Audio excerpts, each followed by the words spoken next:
Mai 633, après J.C.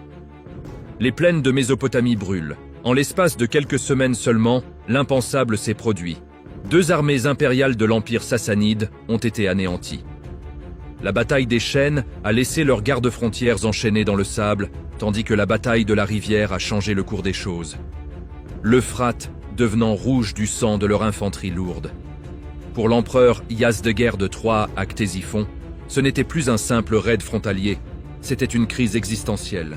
Les mangeurs de lézards pieds nus du désert, comme la cour perse les avait appelés avec arrogance, les avaient repoussés jusqu'à la porte du grenier à pain de l'Empire. L'humiliation était insupportable. La situation stratégique était critique. Si Khalid ibn al-Walid n'était pas arrêté cette fois-ci, la route vers la capitale serait largement ouverte. Mais les empires ne s'effondrent pas facilement. La superpuissance sassanide, bien qu'épuisée par des années de guerre contre Rome, possédait encore de vastes ressources. L'empereur ordonna la mobilisation générale. Il n'enverrait pas une armée de plus, il en enverrait 2. Il comptait submerger le commandant du désert par un nombre impressionnant et une stratégie sophistiquée pour tout écraser. Khalid se retrouvait entre le marteau et l'enclume. Comme elle, écrivit plus tard le poète arabe, le lion ne dort pas quand le chacal entre dans son repère. Il se réveille et il tue. Voici elle, histoire de la plus grande tentative de El, empire sassanide, pour détruire El, épée d'Evollah. C'est l'histoire de la réaction de Khalid ibn al-Walid par un chef-d'œuvre tactique. Une manœuvre si complexe et si mortelle que les historiens militaires la comparent au triomphe des Hannibal à Cannes. Bienvenue dans la bataille de Walaja. La stratégie perse était judicieuse. Ils ont misé sur leur plus grand atout, la main-d'œuvre. L'empereur dépêcha une nouvelle armée massive, sous le commandement d'Andarzaghar. Ce dernier n'était pas un politicien de cour comme Hormuz, mais un gouverneur vétéran de la frontière qui avait grandi en combattant lors d'escarmouches. Il connaissait les Arabes, respectait leur vitesse et avait l'intention de la neutraliser. Ses ordres étaient de marcher vers Walaja, un lieu où le Tigre et l'Euphrate se rétrécissent, créant un point de passage naturel. Mais Andarzaghar n'était qu'un appât.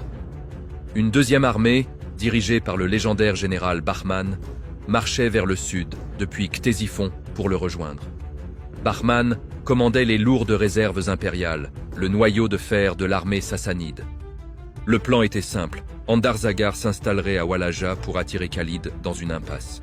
Une fois Khalid immobilisé, l'armée de Bahman arriverait du nord, prenant les musulmans à revers pour les écraser contre la rivière.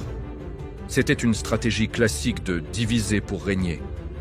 Le réseau de renseignement de Khalid, les yeux du désert, capta le mouvement de ces 2 léviathans. Khalid réalisa immédiatement qu'il tombait dans un piège. Si les 2 armées perses s'unissaient, leur masse combinée serait inarrêtable. Il devait bouger. Il réunit ses commandants et, selon les récits, leur dit « Nous devons frapper le premier ennemi avant que le deuxième ne puisse lasser ses sandales. » Khalid ignora la deuxième armée et poussa ses hommes à bout, traversant le terrain brûlant pour intercepter Andarzaghar à Walaja avant l'arrivée des renforts. Les musulmans arrivèrent et trouvèrent Andarzaghar les attendant. Le général perse avait choisi son terrain. Il avait déployé sa force massive, estimée entre 30 000 et 50 000 hommes, sur une vaste plaine avec une crête de colline derrière eux pour protéger leurs arrières. Andarzaghar était confiant. Il avait les chiffres, connaissait le terrain et savait que les secours arrivaient. Regardant la petite force musulmane couverte de poussière, il aurait dit à ses officiers « Laissez-les venir. Ils sont comme des mouches prises dans une toile. Plus ils lutteront, plus nous les enserrerons. » Le champ de bataille de Walaja était une surface plane bordée de crêtes, parfaite pour que l'infanterie lourde perse forme son mur de boucliers et broie la force arabe plus légère. Mais Khalid vit quelque chose qu'Andarzaghar ne vit pas. Pour le général perse, les crêtes étaient une sécurité, un mur protecteur. Pour Khalid, c'était une arme. La nuit précédant la bataille, sous un ciel sans lune, Khalid réalisa l'un des coups de maître les plus audacieux de l'histoire militaire. Il prit ses 2 meilleurs commandants de cavalerie, Suwayd et Rahaf, et leur confia 4000 cavaliers, soit près de la moitié de sa cavalerie. Ses ordres étaient précis et terrifiants. Il devait contourner les flancs perses au loin, utilisant l'obscurité et les ravins pour rester invisible. Il devait se positionner derrière les crêtes, à l'arrière de l'armée perse et attendre.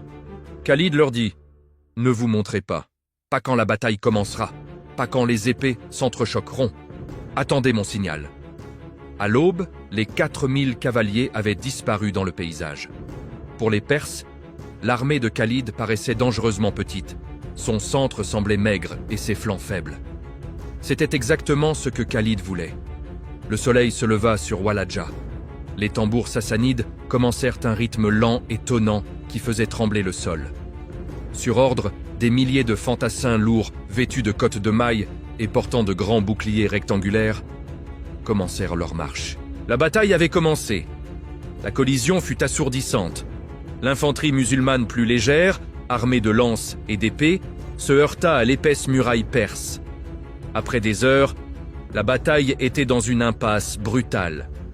Les Perses combattaient avec la discipline d'une superpuissance. Ils poussaient en avant, pas après pas, leur poids repoussant les musulmans. Khalid, commandant depuis le centre, observait attentivement.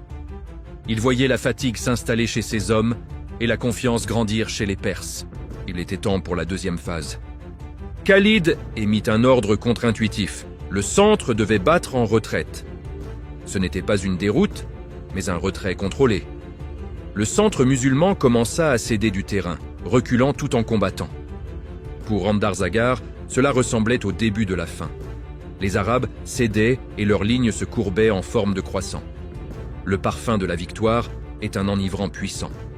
Oubliant toute prudence, il ordonna à ses ailes de se rabattre vers l'intérieur, jetant toutes ses forces au centre pour briser la ligne musulmane une fois pour toutes. L'armée perse se compacta, les soldats se pressant les uns contre les autres dans la poche concave créée par Khalid.